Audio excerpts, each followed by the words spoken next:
Hello, and welcome to Metaviews. Recorded live in front of an automated audience. I'm your host, Jesse Hirsh, and I'm incredibly privileged today to have what I think is a fantastic guest, Roni Robbins, who's going to be talking about her novel, Hands of Gold. But of course, as with all episodes of Metaviews, we really like to have a dynamic way of engaging our guest and allowing our listeners to be informed. We have a bunch of different segments that we like to go through, and in particular, we always like to start with the news, because I think the news these days are important. And of course, at Metaviews, we've got a newsletter. And, one of our big stories of the last little while has been TikTok, who we're still waiting for the Supreme Court to weigh in on whether TikTok is banned or not. And that's been something here at Metaviews we've been watching very closely. Now, I often like to turn, Roni, to our guests and ask them if they have any thoughts. Now, we are going to talk about your journalism career, but, before we get there, I'm kind of curious. Do you have any thoughts on what's happening right now with TikTok? Do you have any sense of which way this might go? This is news to me about TikTok. I'm not a big user of TikTok. It's a younger media, I think. I'm sort of an old-fashioned journalist, but I did have my son do some TikToks about my book. So I am on TikTok. So I have to say that I'm ignorant about what's going on TikTok. I thought it was doing well. I thought people liked it. I thought the bigger issues were on X and, the blue sky, switching to blue sky, and people were all up in arms about Twitter/X. And I'm thinking people are getting frustrated with social media, period. I'm finding that people are turning to other media. So, and I would say, can I say LinkedIn? And, I use Facebook, and maybe that's my generation uses Facebook, and LinkedIn is getting a lot of attention. But I don't know about for the young people, they still like TikTok.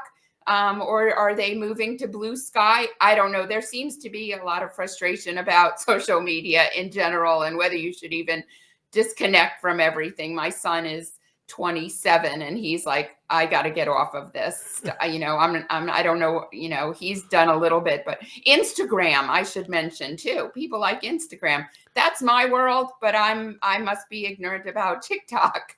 Well, and let me ask you a follow-up question. Assuming that you are a news consumer, where do you go for your news? What's your kind of regular source to try to stay informed of what's happening? Well, I don't want to give away too much politics here. So I'm all over the board, right? So I'm CNN, I'm Washington Post, mainstream media. I go to mainstream media. I am a product of mainstream media, and I trust mainstream media because they came from the same education that I came from in journalism back when. So all other media I don't trust. Everyone's got an opinion. Everyone puts it out there. You got to check if they're legitimate. I mean, you can get it from all angles, but for me, I still turn to mainstream media with the thought that those are trained journalists who are unbiased. No, everyone will argue about this. But let me ask you a follow-up. And, here at Metaviews, we're very open and respectful about politics. So I understand your point about not wanting to divulge your own leanings.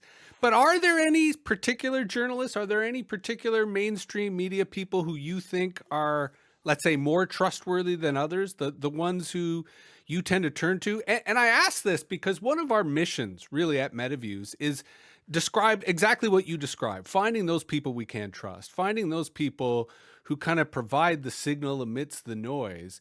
And I think this is where you and I share a bit of a professional bias in terms of, how the news industry, how journalism as a profession kind of creates not objective, but credible commentary and reporting. So I'm just curious, do you have any folks who come to mind that you like, that you trust, that you'd recommend to our audience?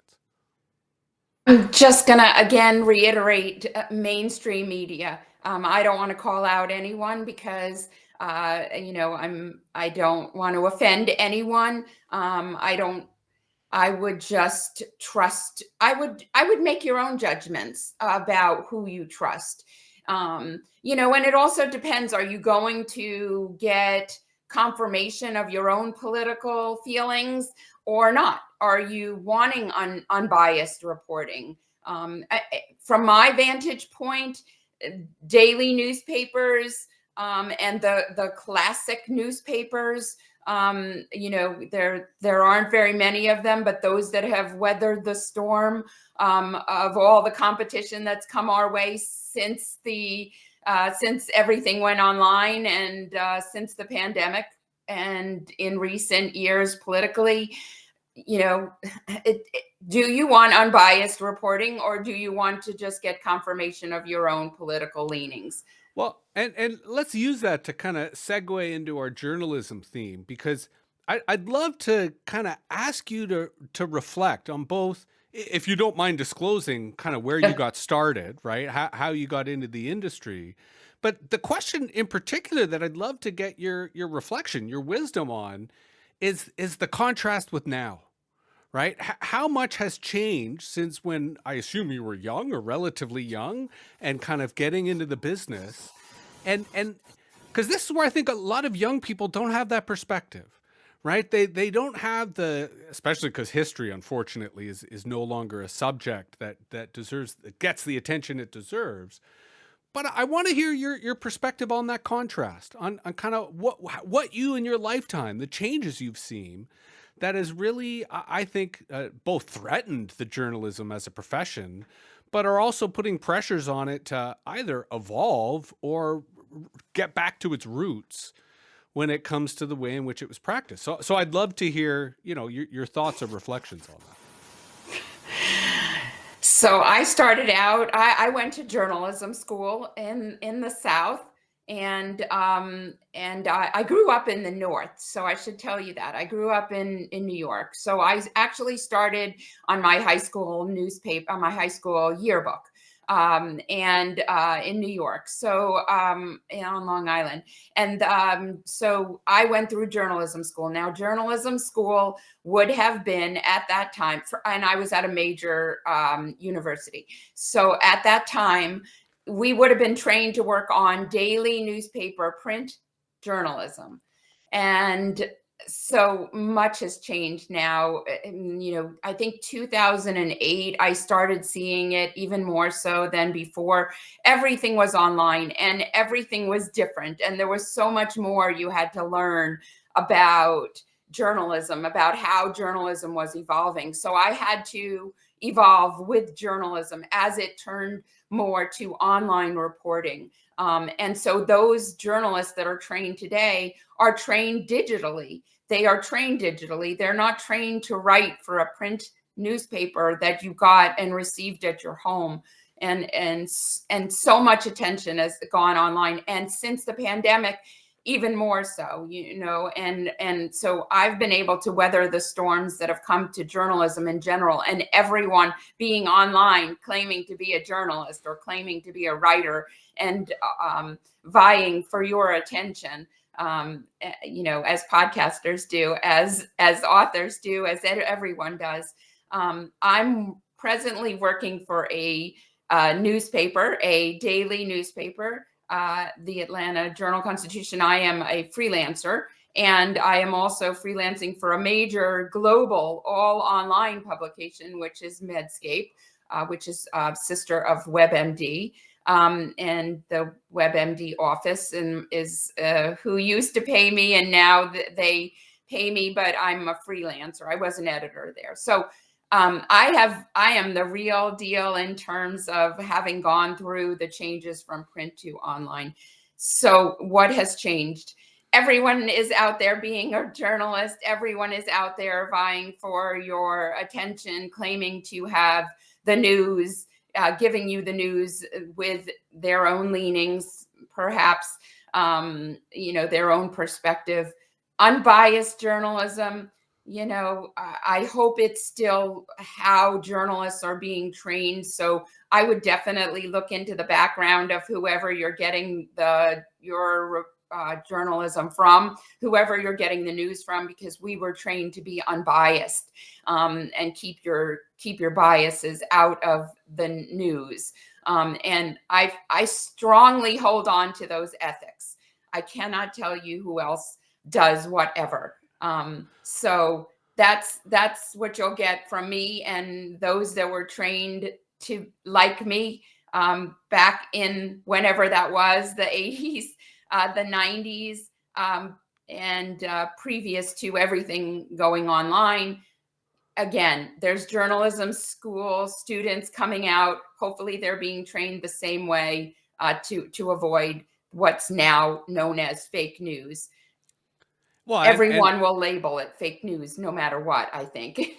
well, and there's two kind of key takeaways from that. One, that we shifted from gainful employment to precarity, right? Where people would have jobs to, most people have to be freelancers now, right? So they have to hustle to try to get that work. And then to your second point, that I think your ethics is sadly becoming the minority, right? That it is almost not yet a scarce ethics, but a diminishing, a retreating ethics, which if another episode, another time, we would talk about how to change that, right? How to bring that ethics back. But I want to talk about your book.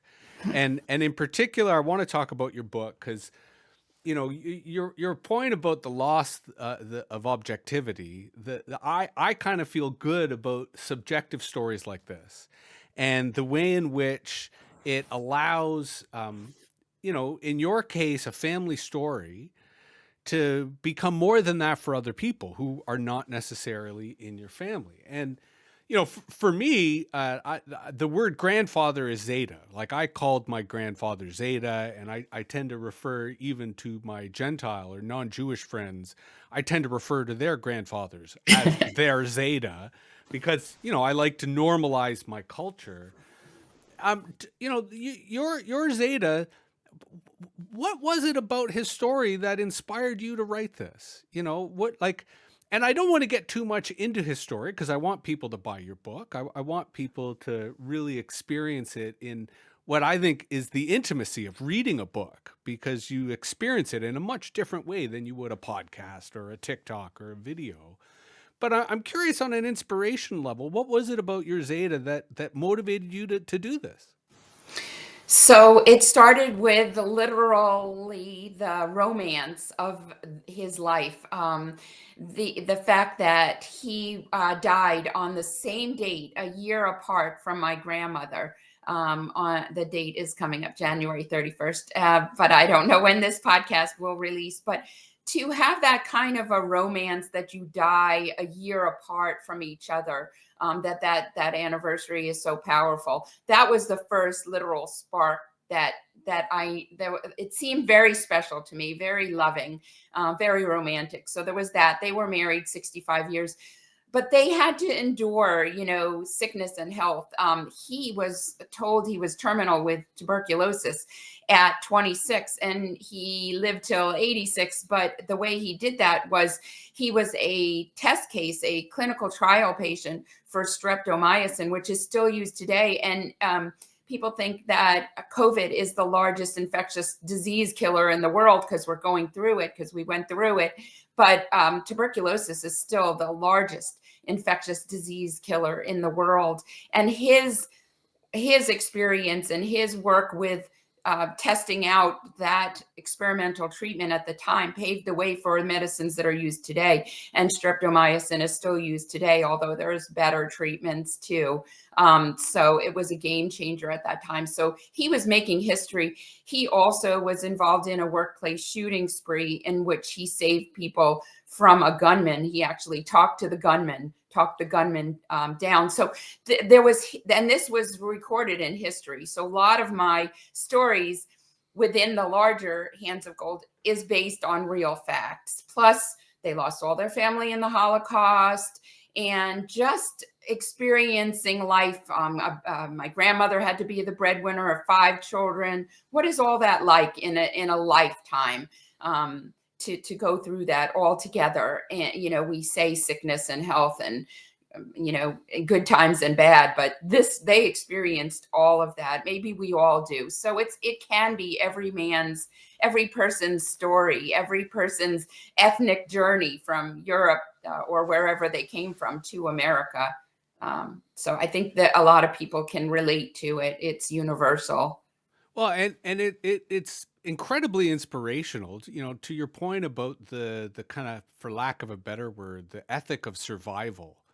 That your family had, and for as Jews, the Holocaust obviously is a part of our kind of culture. It's a part of how the generations after have really grown up.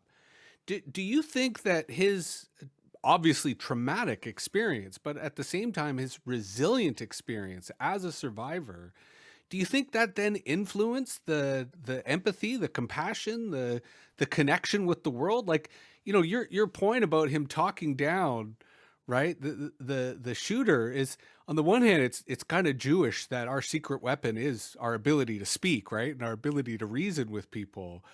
But it's a lot of courage, right? And do you think there's a correlation from that he survived this incredibly traumatic event, and yet it seemed to give him a kind of resilience, a kind of again, for lack of a better word, capacity to survive that is truly inspiring? I think we all have the capacity to survive, maybe not, what they had to endure back then. So we should be very appreciative if we have good health, or if we don't, haven't experienced that kind of trauma of losing family in major tragedies. But we think it's back then, but it's now. What's happening in Israel, what's happening in Russia, Ukraine, what's happening elsewhere around. Those are just 2 examples of What's happening in in America. Los Angeles, for Right, example, right? Because right. we'll put this episode out probably today, Yeah, and the fires in LA, they're saying now it may burn for a month. And right. you're right. There are all these really scary conflicts going around all the world, in which survival is literally the ultimate thing you're doing every day. Absolutely. But we should also remember, here in North America, like the Hurricane Helene, and it Yep. really hit North Carolina and Eastern Tennessee, and even we're taking for granted how survival is becoming, and I don't want to fetishize it, something that we need to be thinking about as a community, that we need to be thinking about as families. So I'm curious, in terms of the way in which your grandfather's story, the way in which this book, I think, inspires people, and you were just getting into it, so I kind of want you to elaborate. To what extent is survival not just an individual act, but something that we do with our family, that we do with our community, that we do with the people we live in? Because I almost feel that we've forgotten that in our kind of North American individualist culture, right? Especially if you look at the kind of nuclear family, as it's the size of our families have kind of gotten smaller and smaller, and that also makes survival a little difficult. So I'm curious to hear your thoughts on that, on the aspects of your family story that you think give people the kind of lessons, as you were saying, for where we find ourselves right now. Well, you bring up some interesting topics, and I actually have to tell you that I have family in Asheville, North Carolina, that survived the major storms, the flooding. They were fine. They were elevated. They had to boil their water for a long time. They had a lack of electricity and water. Water was probably the biggest issue. I have a son in Los Angeles. I mentioned that he did my TikTok. He is an actor. He is in the entertainment world. That whole entertainment world has gone through so much in the past. We had COVID. Okay, that was a blip. Now, then they had the Strikes. They had all the strikes, right? So he's been hit several times. Maybe this is my hands of gold. This is my experience. This is bringing it back to reality. I don't know why my family has to get hit in all directions, but I'm doomed to be a survivor too. I don't know. My family is doomed to have to go through things, but we've, people lost in COVID, people lost family members. So it's one big struggle after another to get through whatever it is. And we have the capacity to endure. My mom is 81 and or going to be 81, and she had to go through these situation in Asheville, North Carolina. And her attitude is, what is your choice? What is your, what are you going to do? What is your option? You have to survive. So it's constant. You never know when it's going to hit you. You got to be prepared. My grandfather and that generation was prepared. They went through wars. They had the Holocaust. Our Holocaust is going. Israel has been going through a mini Holocaust. Life repeats itself. History repeats itself. But you still have to live your life. You have to be positive, because what is your option? What is the alternative? And let me take something you said there and kind of flip it around. Do you have a kind of, for lack of a better phrase, survival strategy? And I say this in the abstract, in that clearly continuing to practice journalism is a form of survival strategy, right? Because you're keeping your brain active, you're keeping your skills active, you're still practicing your ethics in terms of it. It may be in a minority position, but it's I think a mitzvah to do that kind of work. Beyond that, how do you maintain, in spite of all these troubles, in spite of all these challenges, in spite of all these crises, how do you maintain that attitude, right? Perhaps it's pointing to your Zeta, but what is your strategy when it comes to surviving what may be a turbulent future? I don't know about as far as environmental, because we've been talking about environmental. How do you survive? How do you weather the storm? So it took me some more than a decade to get a professional publisher, a traditional publisher for my novel. On a smaller scale, I lost my journalism job because we didn't talk about that, but there's been a lot of downsizing because of all the competition. Downsizing is a big issue for journalists.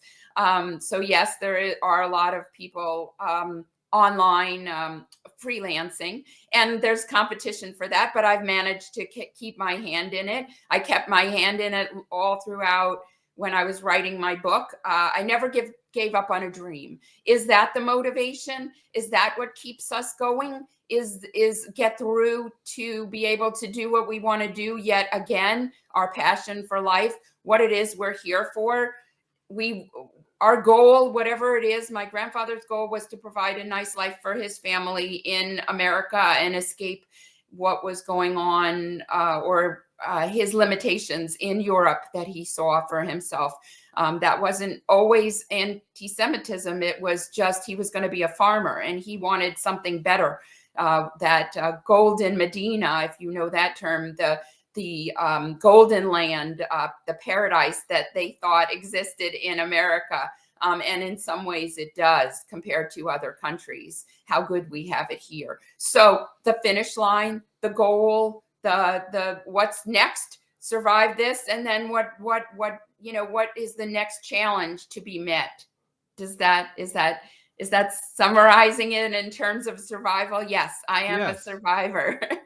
But I think that's both a brilliant and beautiful way to frame it. And again, in respect to your Zeta, I happen to be personally living one of my dreams, which was to have a farm, a very modest farm. Here in Canada, it's very cold at the moment, here in January. But, nonetheless, I think that is an absolutely beautiful vision, that to kind of have goals, have desires.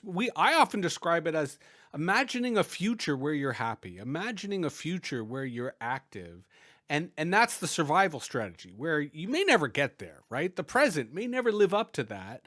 But as long as you're pursuing that, it's a phenomenal opportunity. And my other dream, of course, has always been to make media, to make radio, to make television, to talk to smart and interesting people such as yourself. Now, our last segment is always shout outs. And here's where I'm going to shout out my Bubby and Zeta, my grandparents, who left this world quite a long time ago, but they've had a huge impact on me and my desire to tell stories and share stories. And that's kind of why I was really interested, Roni, in your story. Because as I mentioned earlier, I feel that our attention deficit society means that we're losing touch with our past. We're losing touch with history. We're, forgetting the people who came before us. So I love stories like this. I love promoting stories like this. So, I encourage my readers, my listeners, my viewers at home to check out Hands of Gold. But before we sort of give you that last moment to, plug anything beyond your website, do you have anyone you want to shout out to that you want to send good words to? You kind of indirectly already shouted out your son a couple of times, which is pretty cool. Anyone else you want to let them know that you're thinking about them? Well, my mom, she's about to be 81, and she's the one who passed me the cassette tapes that my grandfather left the family about his adventures and near-death experiences in Europe and America. And I don't think she intended or knew that I would create a novel for it, but I don't think she's totally surprised by it either. I think she knew I might, I would appreciate the story, and I was a writer, and that maybe I would do something with it. Of course, my grandfather for leaving the cassette tapes, but they got into my hands, my golden hands. And I think that was smart, actually, that they did, because they might have just been cassette tapes that got destroyed someplace. Instead, they became a beautiful story that I can share with the world. So his legacy lives on, and I think he's worthy of that. And both my grandparents, but my mom, because she has such a beautiful attitude about life, and maybe she got that from her father, and she's the matriarch of the family, and she deserves that title because she's the one that's continuing to lead in a Jewish way, and as the Jewish matriarch of our family, she's the one who started it all in terms of passing on the Jewish culture and the strong faith that my grandfather had. So she is the one that's doing that for the entire family, I think. And I think everyone would agree about that. And hopefully I'm doing that for my family in some way, because so many are losing that. And it really is a beautiful faith system and of strong values and being good to people. Those kind of ethical values are important to pass on. Right on. Thank you very much, Roni. I think this has been really quite a fascinating discussion. If you want to learn more about Roni, check out ronirobbins.com. Let me pull your website back up here again. Is there anywhere else that people should connect with you? Any social platforms that you prefer? I'm on Facebook. I've got several Facebooks: Roni Robbins, Roni Kane Robbins, TikTok, Instagram, LinkedIn, X. So hopefully people can find me just by Googling my name. Right on. Where the book is located and right elsewhere. Right on. Very cool. All right. Thank you very much, Roni. This has been another excellent episode of Metaviews. We love to talk to people who have interesting ideas, interesting books, interesting concepts. Please get in touch. And if your grandparents are alive, give them a call. Go visit them. Go spend some time with them. If they're not alive, tell their story. Let people know about the impact that they had on the world. Because we need that sort of thing. We need more respect for our elders. and we need to understand the wisdom that they've left for us. So it's Jesse Hirsh saying goodbye, and we'll see you soon.